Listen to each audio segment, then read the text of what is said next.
What's up, guys? It is Coster here from River City Vape Company Fort Dodge. Starting this new little series here is going to be called Vapecation. It's pretty much education on anything and everything you want to know with vape. Most of these are going to be user requested, so these are going to be things that you, our customers, want to know.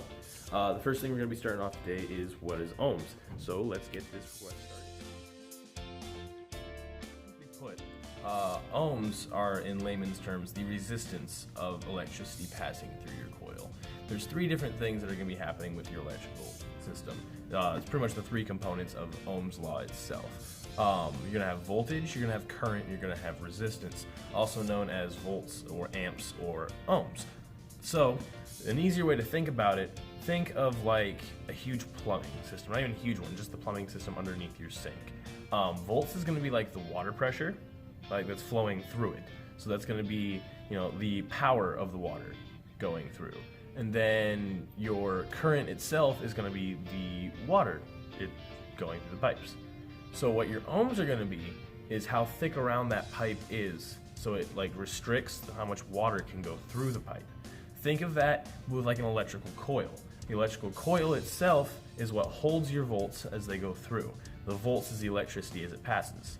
And then you're going to have the current, which is just that electricity that the volts are pushing out.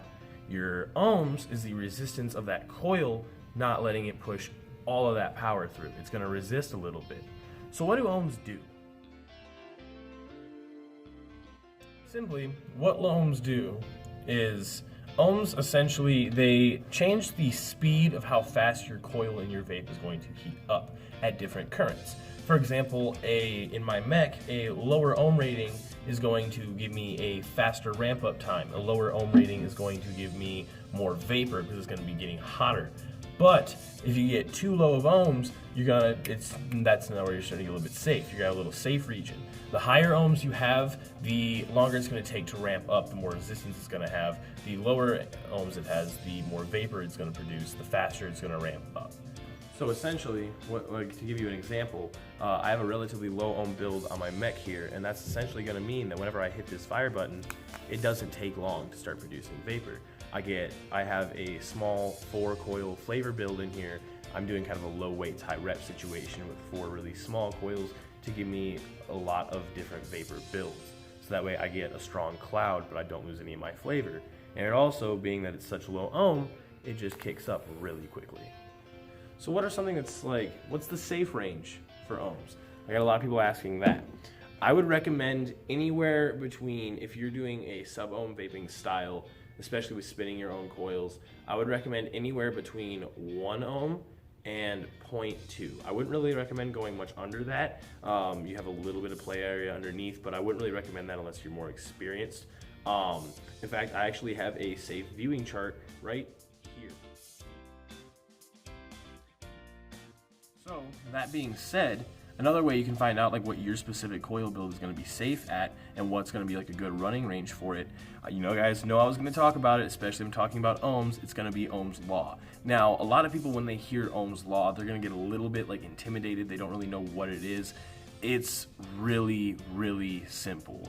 All Ohm's law is current equals voltage divided by resistance. That's all it is. Now you can take that equation and you can mix it up and around different ways so that way you can get different answers and different outcomes. So here's a little graphic to show you guys little ways you can switch it around. So that being said, another thing you definitely want to keep note on is the fact that when you add more than 1 coil to an RDA, it's going to cut that ohm reading in half for each coil you add onto there. That being said, if you're going to want to get into things like, for example, here I have 4 coils in this goon. I have another Dead Rabbit in store that has 3 coils, and I even have a 30mm Mason that has 8 coils in it in the store. Now you can do these things, but this is where you need to learn your Ohm's law a little bit more. You need to be a little bit safer, because with these, you're adding so many coils that's going to cut your ohms down to a ridiculously low rate. So if you're going to do these multi-coil builds, you're going to want high ohm coils, so when they're all put together, they're going to ohm out a little bit lower. But that being said, you also have to take a little bit playing around with it, because if you're using thicker coils for higher ohms, it's of course going to take more time to heat all of these metals up, even with the lower ohms. Hence the reason why I stuck with 4 small flavor coils to get one big cloud flavor build. But yeah guys, this is pretty much just a simple breakdown on ohms. I will have a more detailed video on Ohm's law itself and more things in this category here in the next few days, coming week. Thank you for viewing. This is our new series, Vapication. We will see you next time.